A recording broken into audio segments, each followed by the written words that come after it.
মঞ্চে উপবিষ্ট 11 দলীয় নির্বাচনী ঐক্যের সর্বস্তরের নেতৃবৃন্দ, আমার সামনে উপস্থিত মিডিয়ার ভাইরা এবং প্রাণপ্রিয় পিরোজপুরবাসী, আসসালামু আলাইকুম। আপনারা কেমন আছেন? কুরআনের পাখি আল্লামা দেলোয়ার হোসেন সাঈদীর এলাকার ভাইরা এবং সন্তানেরা আপনারা কেমন আছেন?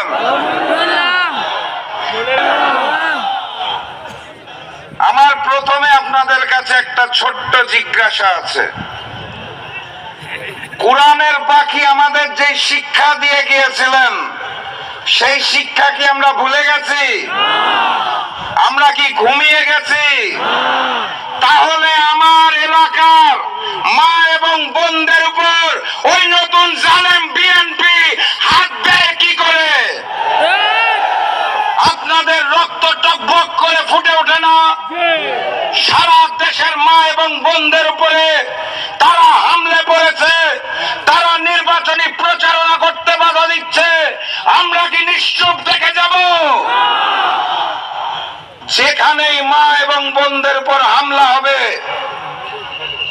এই এলাকার ভাইদের জানিয়ে দিতে চাই, সেখানেই প্রতিবাদ, সেখানেই প্রতিরোধ, সেখানেই নব্য জালেম বিএনপির কালো হাত ভেঙে গড়িয়ে দেবেন। তারপর কি হবে? একটা মামলা আসবে, বলে দিবেন হুকুম দিয়েছিল রাশেদ প্রধান, তার নামে মামলা করেন। সংগ্রামী সাথী এবং বন্ধুগণ, আজকের এই দিনে আমি কিছুটা আবেগপ্রবণ। কারণ বাংলাদেশকে যখন ভারতের করদ রাজ্য বানানো হয়েছিল, সেই সময় এই বাংলাদেশে যেই কয়জন সিংহ পুরুষ ভারতীয় আধিপত্যবাদের বিরুদ্ধে সোচ্চার বলিষ্ঠ ভূমিকা রেখেছিল, তাদের মধ্যে একজন হচ্ছে আমাদের কুরআনের পাখি আল্লামা দেলোয়ার হোসেন সাঈদী, আর আরেকজন ছিলেন তার সাথে, তার নাম হচ্ছে শফিউল আলম প্রধান।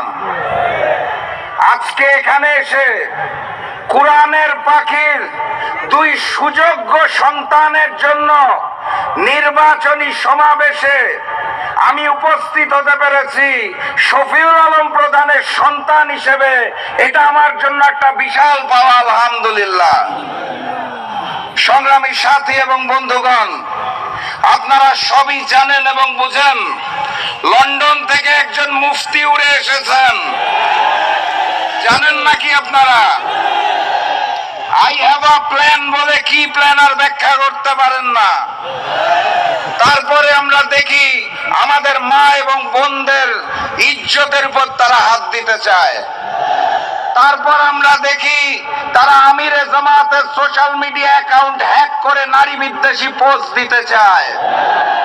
তারপর আমরা দেখি নিশ্চিত পরাজয় বুঝতে পেরে 12 তারিখের ব্যালট বাক্স ছিনতাইয়ের পরিকল্পনা তারা করছে।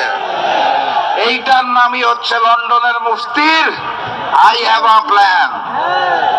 আমরা কি 12 তারিখ ওই ব্যালট বাক্স ছিনতাই হতে দেব? তাহলে ছাত্র এবং যুব ভাইদের বলে যেতে চাই, 11 তারিখ রাত থেকে ভোট কেন্দ্র পাহারা দিতে হবে।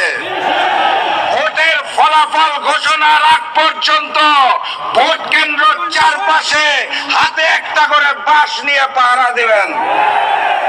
পারবেন তো নাকি? আমার এই প্রাণপ্রিয় পিরোজপুরে আসন কয়টা? 2টার মধ্যে দাঁড়িপাল্লা আর একটার মধ্যে পিরোজপুরের এই 3টি আসন,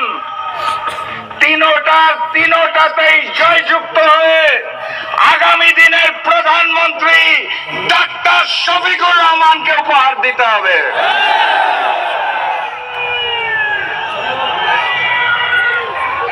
তার আগে আরেকটা ইমানি দায়িত্ব আছে।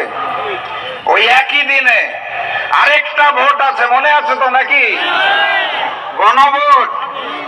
গণভোটে গণভোটে গণভোটে 12 তারিখ গণভোটে হাকে জয়যুক্ত করতে হবে। পিরোজপুরের 3টি আসনে 3-0 গোলে জয়যুক্ত হতে হবে। আগামীর বাংলাদেশ আমরা মানবিক বাংলাদেশ হিসাবে গড়ে তুলব, যেখানে মুসলমান হিন্দু সকলে মিলেমিশে একসাথে এক নতুন বাংলাদেশ গড়ে তুলবে। আমাদের প্রতিপক্ষ ভাইরা নির্বাচনে নিশ্চিত পরাজয় বুঝতে পেরে নানাবিধ কথা বলেন। তারা হিন্দু সম্প্রদায়কে ভয় দেখাতে চায়। এই এলাকায় কোরআনের পাখি দায়িত্বে ছিলেন, তখন সনাতন ধর্মী ভাই বোনদের কোনো সমস্যা হয়েছে? মন্দিরে কোনো হামলা হয়েছে? কারো কোনো বিপদ হয়েছে? বরং 5ই আগস্টের পর ওই নব্য জালেম বিএনপি যখন চাঁদাবাজি লুটপাট শুরু করেছিল, তখন বাংলাদেশ জামাত ইসলামী এবং শিবিরের ভাইরা কাঁধে কাঁধ মিলিয়ে হিন্দু সম্প্রদায়কে নিরাপত্তা দিয়েছে। অতএব আগামীতে শামীম সাঈদী এবং মাসুদ সাঈদী, যাদের শরীরে কোরআনের পাখির রক্ত বহমান, তারা যদি দায়িত্ব নেয়, তারা শাসক হবে না, তারা আপনাদের সেবক হবে।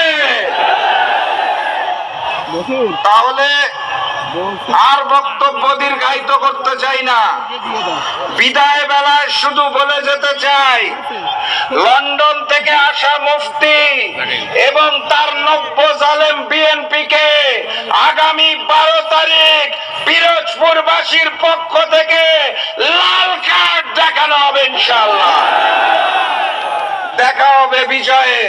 বিজয়ের স্লোগানটা একবার দিয়েই যাই নাকি? ওই স্লোগান শুনলে আবার জালিমদের বুক ধুকপুক করে কাঁপে। তাহলে বিজয়ের স্লোগানটা ধরেন, নারায়ে তাকবীর, নারায়ে তাকবীর, নারায়ে তাকবীর। দেখা হবে বিজয়ে। বিজয়ের পথে যাত্রা শুরু, জীবন অথবা মৃত্যু। আসসালামু আলাইকুম। সংগ্রামী পিরোজপুরবাসী,